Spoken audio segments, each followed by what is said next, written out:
ہم اصالِ ثواب کرتے ہیں، محافل پاک کا انعقاد کرتے ہیں، بزرگان دین سلف و صالحین کے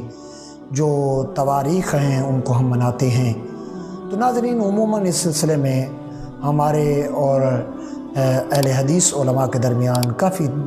جو ہے نا اختلافات بھی رہتے ہیں، کافی ایک دوسرے سے شکایات بھی رہتی ہیں۔ جو اہل حدیث کے علماء ہیں وہ ہم پر ہمیشہ معترض رہتے ہیں، وہ کہتے ہیں کہ آپ تواریخ مقرر کرتے ہیں، اسلام میں کوئی تاریخ مقرر کرنے کا کہیں بھی نہیں لکھا ہوا، آپ کیوں تاریخ مقرر کرتے ہیں؟ تو ناظرین، اس سلسلے میں ایک عالم ہیں اہل حدیث کے، علامہ ثناء اللہ مرترسری صاحب، ان سے ایک مرتبہ سوال کیا گیا کہ آپ یہ فرمائیں کہ 11ویں شریف کو 11ویں والے دن 10واں رات 11ویں والی شریف 11ویں کو مطلب اصالِ ثواب کرنا یہ کیسا ہے؟